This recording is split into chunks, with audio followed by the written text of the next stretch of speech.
Hey Paddy, everyone here. Just with a video to talk to you about my team, the OddsOnFPL team, and my plans over the next week or two. It's been a while since I've done a video like this. There's been some things which have changed. You might notice the room's changed.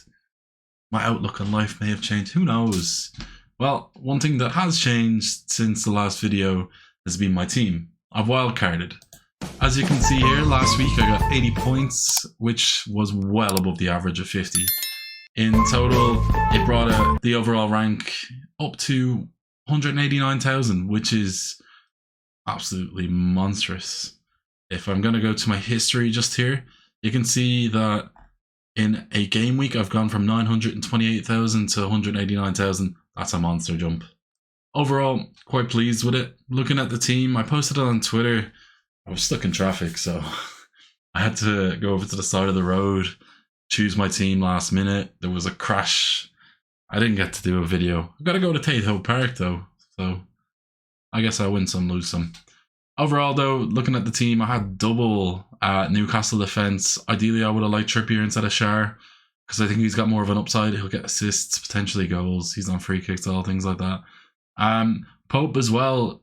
Obviously, it's going to happen that he doesn't keep a clean sheet when, you bring him in.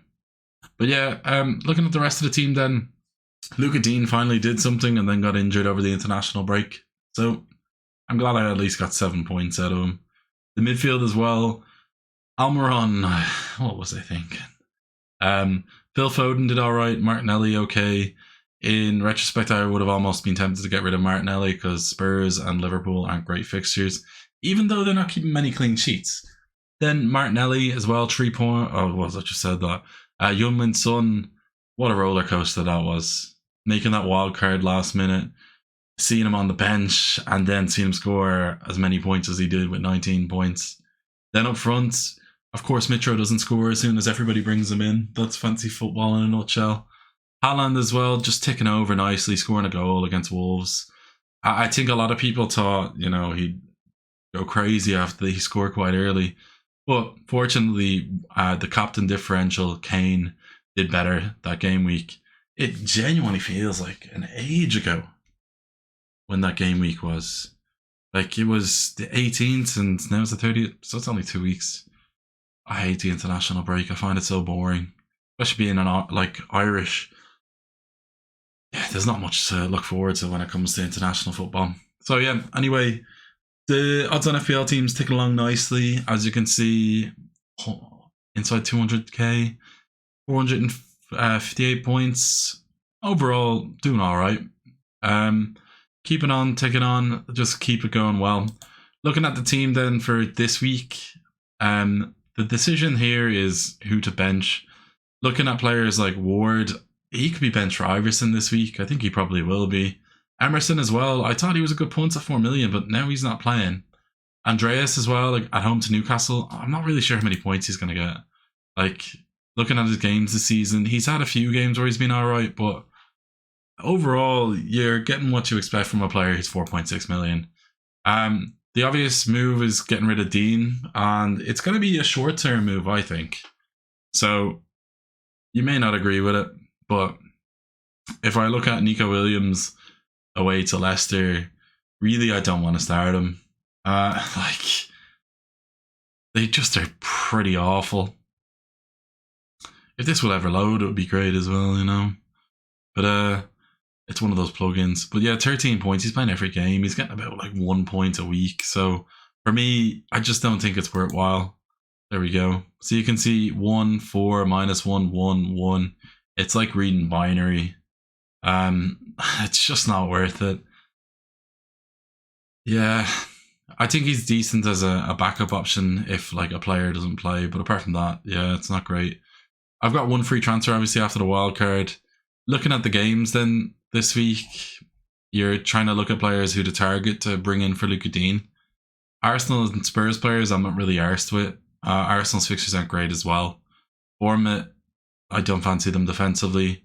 Palace I do think are good, but I don't want to have them against Chelsea. They could keep a clean sheet there, and I think somebody like Guehi, or however you say his name, is probably a good pick, but as in he feels like something that I would consider next week. Fulham and Newcastle already have 2 Newcastle defenders, so I won't be going 3. And I have Almiron as well. Liverpool, this could be somebody. They're the highest chance of a clean sheet this week out of all the sides. At home to Brighton. Brighton have a new manager who's an attacking manager. So Klopp could get something out of it. A player who I'm considering, and I'm going to bring in, is Tsimikas. I know it's a short-term pick, but it sort of fits in with my plan of bringing in somebody like Guehi or a different player from Crystal Palace next week. I know it's planning in a transfer, but out of all the defensive options this week, I don't really fancy anybody.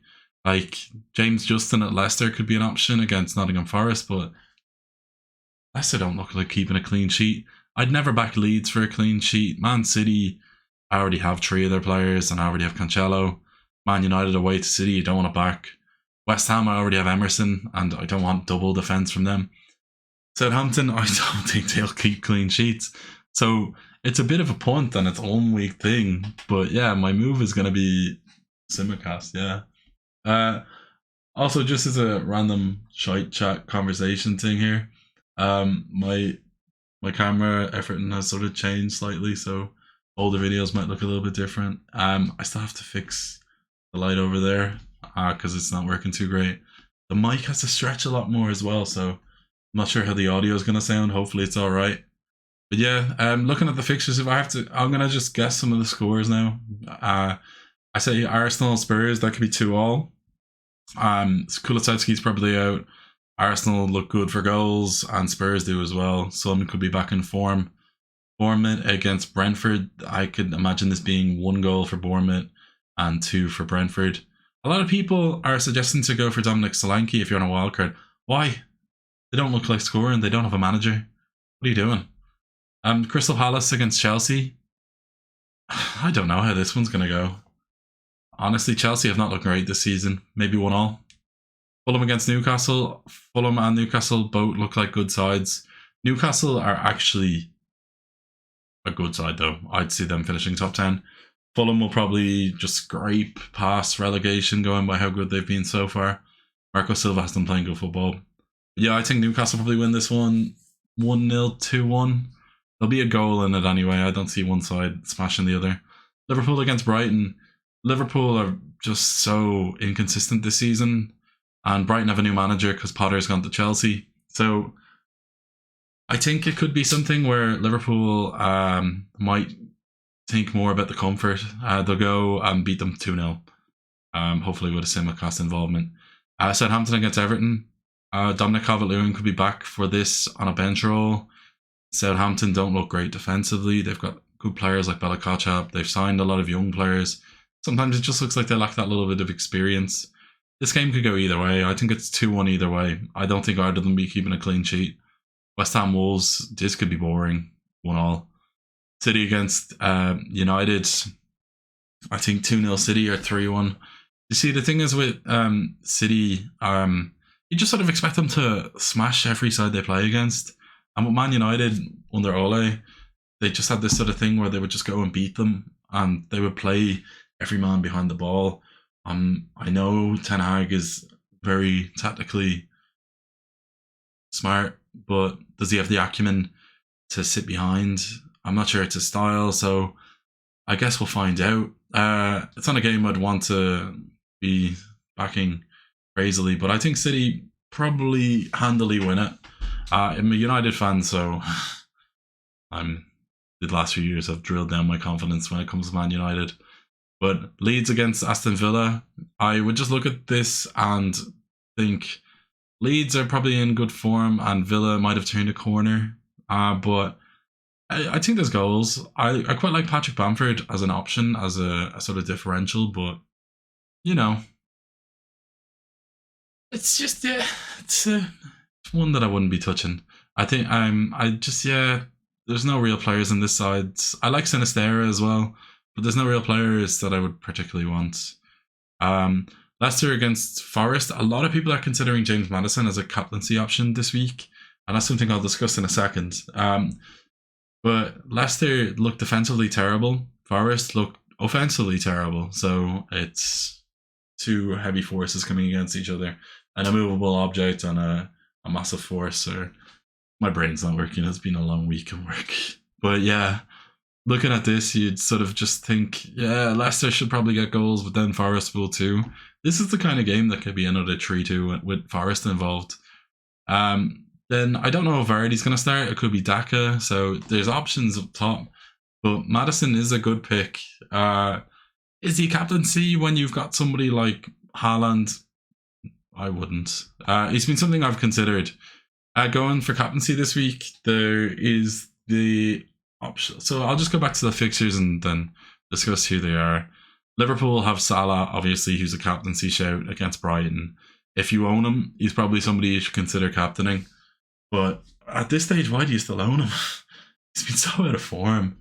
Then looking at the other games, Arsenal and Spurs, Harry Kane always scores against Arsenal, so he could be a shout, but I don't like backing the opening fixture, and especially when Spurs are away from home. Gabriel Jesus could be a shout, but again, there's better picks. Salah's a much better pick. Fulham at home to Newcastle Mitro could be a differential, but no. Chelsea against Palace, there's Sterling potentially, or Mount, but these aren't players I want to even own, let alone captain. At Liverpool as well, there could be somebody like Luis Diaz, who could be a captaincy shout. Southampton against Everton, nothing there. West Ham, Wolves, nothing there. City against Man United. Erling Haaland's going to score pretty much in every game he plays in, so he's a captaincy shout. Then Leeds against Villa, if you're looking for a differential, Sinistera or Bamford. And then Leicester against Forest, James Maddison. The ones which stick out in my mind are obviously Mohamed Salah, Luis Diaz, Erling Haaland, Kevin De Bruyne, and then James Maddison. The question that you got to ask yourself here is James Maddison a captaincy shout in normal weeks, or are you looking at the fixture against Forest? I don't think Forest are as bad as they're made out to be, especially with their goalkeeper. I think Henderson's decent, and a lot of Maddison's goals have come from just worldies. They're not good. Leicester are not a good team. They just have a player in Maddison who's bordering on that level of world class. He's not world class, but if he moved to a side like Man City, I don't think he'd look out of place.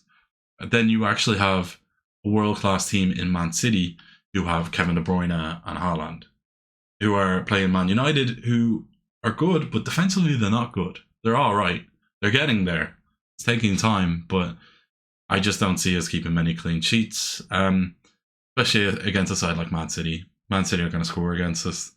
I'd say the odds for us keeping a clean sheet are under 10%. Liverpool against Brighton, they just haven't been clicking. So looking at the three teams here, if you're looking at Liverpool, Man City and Leicester, what do you think? Leicester are out of form. They're the worst team in the league. They got 1 point. Their fixtures are turning, so that's something to consider. But you don't want to be backing a player in a side who's massively out of form, even if that player is in form. Man City against Man United. Man City, the best team, arguably in the world. They're playing against a Man United side away from home. It's a derby, so form goes out the window. But it's Man City. Erling Haaland just on fire. He'll score.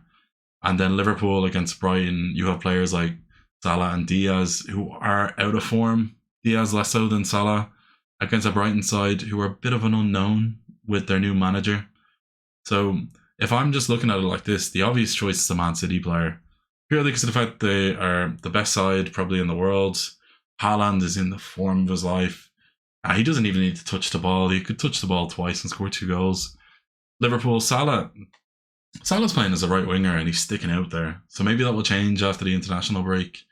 He didn't have to play the second game. And then Diaz as well. Diaz does look better than Salah. If I was choosing one of them, I'd choose him. But yeah, captaincy this week is just going to the main man, Haaland again.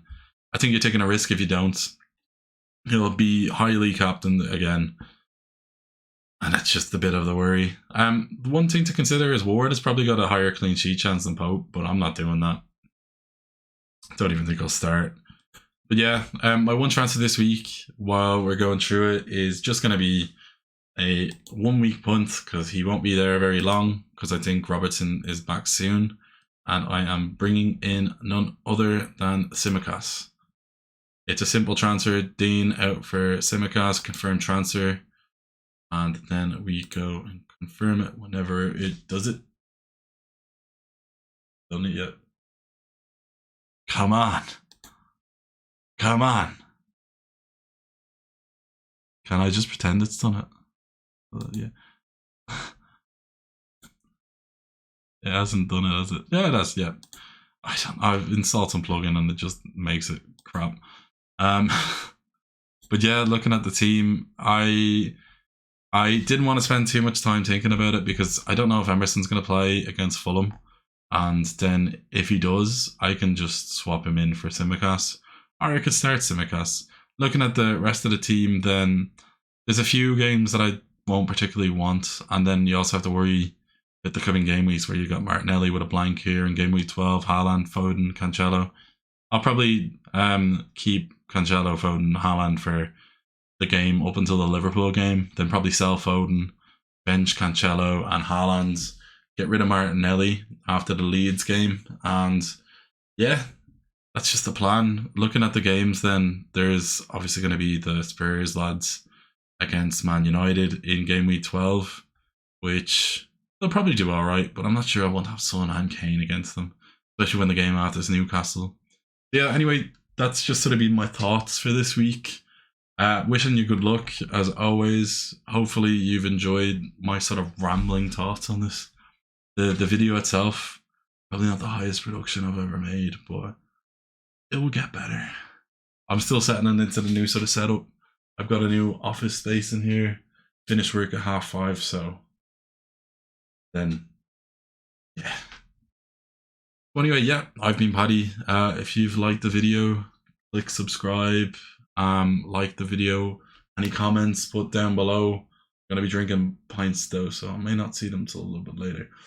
So yeah, if you made it this far, click like, and I shall chat to you soon. Send me tweets on Twitter, all that sort of jazz. OddsOnFPL, wherever you see it. Anyway, over and out.